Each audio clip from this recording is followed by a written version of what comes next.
Gary, top of the table. I suppose the task is to stay there now. Yeah, that's a task. You can peak too early, so you've got to be careful. Forest Green, we hope, peak too early, and but we're there. And as I always say, the important thing is to keep putting the points on the board, and if that keeps you top, then that's good. The good thing about being top, of course, is every time you get a result, you gain on a lot of the chasing pack, because they can't all win. So yeah, be nice if we're staying there. Then it's because we're picking up the required number of points. How different is the mentality though compared to when you're chasing? Well, they say that do you fight harder as the champion or the challenger? It's an interesting discussion. Maybe we can have another day, but at the moment we're up there. We're the champion that are defending the top spot, and then the challengers are all there. We'll have to see what they got in them to challenge us, if you like. So it's an interesting one. So nobody really knows. I think it's the character really of the people, and I think our team, I can tell by the way they celebrate goals, the way they celebrate set plays that we worked on, the way they are in the dressing room when they've had a defeat, and the way they can put it right with a victory pretty soon after, and how they deal with a victory. I know that they're the characters and the personalities that we got every chance to do what we need to do. And is that hurt from the Hartlepool FA Cup defeat? Is that still burning to put things right in your next away game? Because obviously Guiseley was a spectacular result, but I suppose Southport a slightly different challenge. Yeah, I mean, if you look at it, we on our stats we got into the penalty area against Guiseley 41 times in possession, and we got into the Hartlepool penalty area 61 times in possession. In the Guiseley one we scored 5, and the other one we couldn't score a goal, but we should have done. So no, it's gone now, that side of it, and unless I get a question I'll have to bring it up again. But you led me into that stat. So, we just got to keep going. Sometimes that happens in football. We had a lot more overall possession against Hartlepool than we did against Guiseley.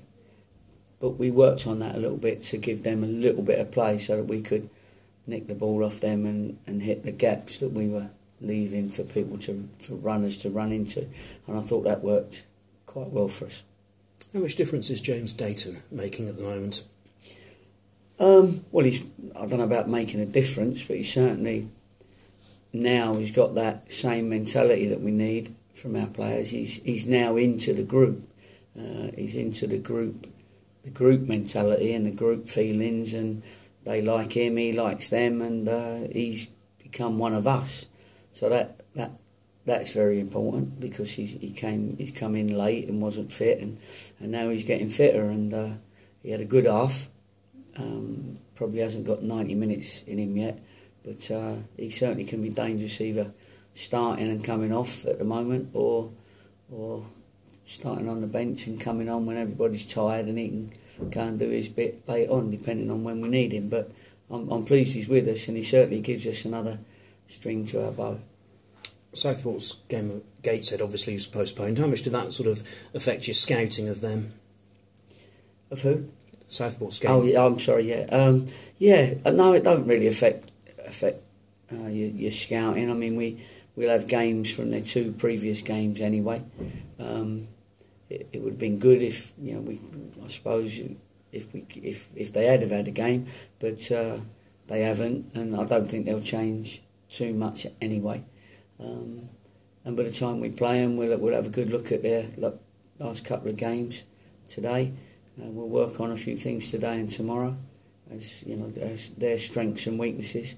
But we just need to stay with the intent and the mentality that we've shown in the last couple of games, and hopefully, you turn our possession and penalty area entries and crosses and shots into goals like we did against Guiseley and we didn't against Hartlepool. You beat Southport 3-0 at home back in August, and that was the first win of the season. I mean, it'd be nice if you could sort of kickstart being at the top of the table with another win against them, wouldn't it? yes, but it's the 3 points really, as opposed to the story behind it. It's a team that's struggling at the bottom of the table. They're always dangerous. I do remember before we got the goal, and certainly at periods during that game at home, they didn't look that bad. So all teams at this level can have their moments, if you like. So we've got to make sure that they don't have more moments than us, because they're fighting for their league, National League status. Injuries apart from Amari and any others? No, we're okay. Physio always tells me straight after the game, and when he says to me, no injuries, then that's, it's always good news and nice to hear. And I know that I can go into the build up to the next game with that same group of players that have done so well for me in the game, just gone. Thank you, good luck. Thank you. Have you heard anything from Amari? Obviously, he had, the operation on Tuesday, didn't he? Yeah, the lads have all been in touch. I mean, you won't know yet how successful everything's been. Gavin's going to fill me in this morning, but you lot grabbed me first, so I've not got the information you want. But I know all the lads have texted him and been in touch, and he's in good spirits. He said, well done to everybody for the result. So he's still with us on all that. Of course he is. But he's got a long 6 weeks now in a boot, and probably 4 to 6 weeks having a pre-season, which is something he won't look forward to, because he's not one of those that looks forward to that sort of work. But he's going to have to do it to get himself back. So it's a shame we lost him, real shame, because he was having a very good season in my eyes, because it was the longest period of time he's had without a hamstring injury. And it's credit to the work of our fitness coach and our physio and the work we do with him, that we've managed to get him at the top of his game without an injury. I know you don't like talking about formations, but the sort of three up front seemed to have a nice balance to it on Tuesday night, with Billy Wide on one side and Dates the other. Yeah, when you look at your tactics going into a game, you have to look at the opposition, because they do have strengths and weaknesses, and the opposition will probably do the same to us. So sometimes sticking a little in here and a big in there, and one there or two there or three there, and 5 at the back or 4 at the back, sometimes it helps you cope with either their strengths or their weaknesses, and so we do that pretty extensively. Me, Russell, Bookie, and Tim Bell, we sit round together and we work out the tactic of the game without it being too difficult for our boys to take in. And with some of them you have to keep if Bookie's taking it in, then surely he's all right. He's got more intelligent as he's got older. Just going back to Southport, obviously it is the first time you played a team twice, so it is genuine progress, sort of sign that there is progress of the season going on, and how careful do you have to be that these players who have not had that before don't sort of think, we've been 3-0, it's going to be easy enough? Well, you don't know that till the day. You prepare them properly as best you can. Excuse me.